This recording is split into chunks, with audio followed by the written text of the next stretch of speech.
Right, we're in a situation where we can't leave our house unless we're going for an exercise or shopping or medical supplies. So that give me enough time. That give me time to do some research, to do some spirit box sessions. See, would doing a spirit box session every day, would it help with building communications and all that kind of stuff? Working on other stuff in the background, but it's like this: the more times you go fishing, the better chances you are of catching a big fish. And I think I caught a big fish today because this EVP, I asked a question. I asked, where do you live? Where do you hang out? And something else. But it was in the line of that question, and I got a response. Now, some people would say that, the PSP7 or the hacked radio, it's all just radio. You might want to think about that one. And if you are a bit skeptical about the spirit box, or a friend of yours, you may want to bring them over and have a listen. So grab your headphones, or even better still, crank up the volume, because this is possibly Class A. Now, I'm not a YouTuber. I don't entertain. I'm a paranormal investigator, and I'm very, very critical of the stuff that I do. The last thing I want to do is put a paranormal label on anything. But this is really, really interesting. Before I actually show it, the PSP7 or any spirit box, it scans radio stations, and when you press scan, the mute is disabled on scanned radio boxes, which means it goes from one station to the other without the silence in between. And when it gets to that station, instead of stopping, it keeps going. So it keeps going around the frequency and passing the station, so you'll get snippets of words. Now, the older researchers and the researchers that have been doing this a long time won't use one of these because they don't want to use a human voice as background audio support. Now,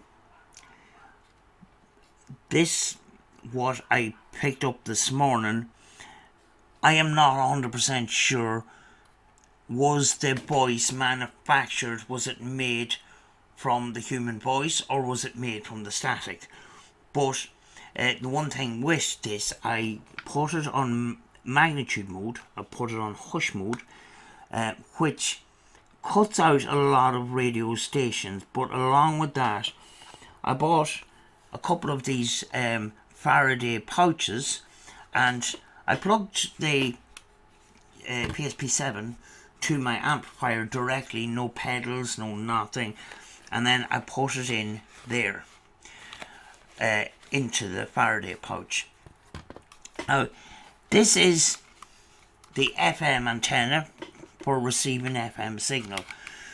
Down halfway down the box, just before the battery section here, is a coil, and that coil is the internal AM receiver coil, and the headphone jack is up here, so the radio doesn't fully go into the pouch when the cable is connected to it, but it goes in enough that the coil is kind of covered.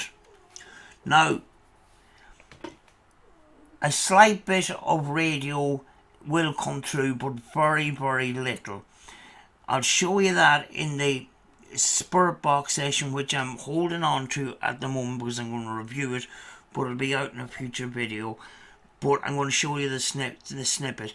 There's very, very little radio voice coming through. Yet, what's coming through is a whisper, but it's a loud whisper. When I asked the question, I got a response. Now, it was a negative response. I should be freaked out about it. But because it sounds so much like a response, it got me excited. It's a negative response, but you know, it's still sort of a response. I'm really close to saying it is a response, but it's extremely interesting. I want to play it now. Could you tell me where you live or hang out? Where do you stay?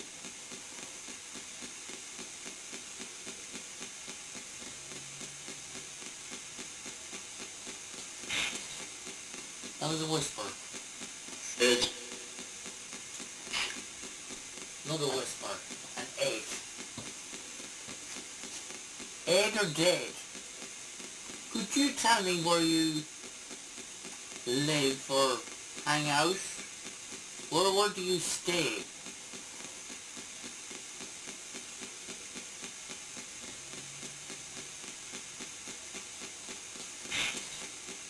That was a whisper. Dead. Another whisper. An 8. 8 or dead? Now, I can determine the second response was hell from a female voice. There was 2 responses before that, and it sounded like a female and a male voice. The female voice says dead. The male voice says I'm dead. But I'm not 100% sure about that yet. So I'm gonna slow it down as far as I can without distorting the audio. So you might need headphones for that. Could you tell me where you live or hang out? Where do you stay?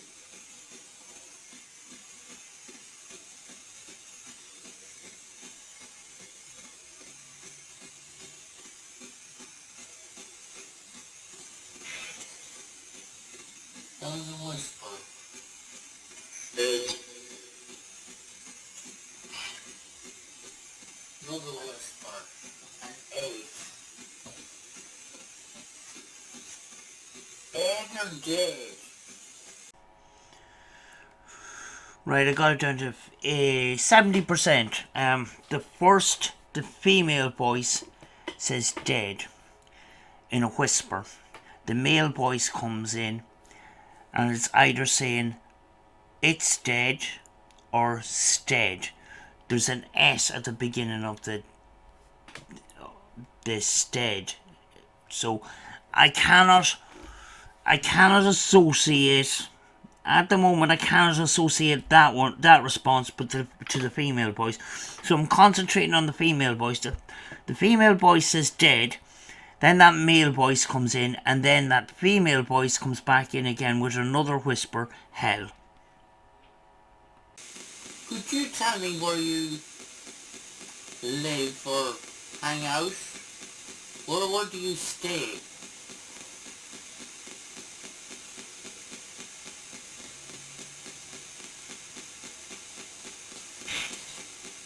That was a whisper. Dead. Another whisper. An 8. 8 or dead? Yeah, if that male voice is saying it's dead, as in a quick it's dead, it could be associated with the responses that's going on. And if it can be added to the responses, that means that I possibly got 3 responses in the line of a couple of seconds, which is kind of rare. the two questions I always ask when something like that happens is, who are they and where are they? You know, it always goes through my mind, you know. But when you get something like that and you have that snippet and you're presenting it, and say if you ask the question and you have 20 seconds before the answer, don't do the YouTube thing, because YouTube, when you're making a video for YouTube, they say about 20 minutes is a good length of time to have a video. So cut out all the bits that you don't want. You don't want to do that with ITC, because if you ask a question and you cut out that 20 second gap to get an immediate response and cut out that time where there's nothing, what it looks like is the response was puzzled together to suit the question. Steve Huff does this all the time, and that is why he's not taken seriously. When you're doing EVPs, you're doing a spirit box session. Turn the recorder on, turn your camera on, and leave it on. And when you're presenting it, give it to the people the way it naturally is. Because if you start messing around with it, people are going to ask questions. But in video editing software too, you often have audio editing software. The only thing I use in the audio editing software is enhanced audio, which brings up the volume and a speed, where I can slow it down or speed it up. I don't add any of those reverbs or anything like that. If you do enhance it, or you do slow it down or speed it up, always present as well. Always present it naturally as well. Do you know? But another thing I wanted to say as well, like on something like that, you know, you got these paranormal investigators, and they've got, some of them have big egos. The thing is, yeah, people might get praised. Oh, you got a connection with the spirits or whatever. Yeah, maybe, but it's not to have a massive head about it, because at the end of the day, it's the communicators that are giving you the evidence. People have to remember things like that, you know. But I'm going to leave it for now. I'm going to put out that spirit box session as soon as I go through it. And this is actually sort of the beginning of the spirit box session. It's actually the second file. You know, when I recorded it, it records in files of 15-20 minutes long, and then it goes on to the second one. I was on the second file, and it was, what was it, something like 10 to 12 minutes the files break up into, and I was at the beginning of the second file when I got that. So I have to go through the whole lot and see if I had communication there. Did that communication continue? So you never know, you know. So I'm going to leave it for now, folks. I will see you in the next one.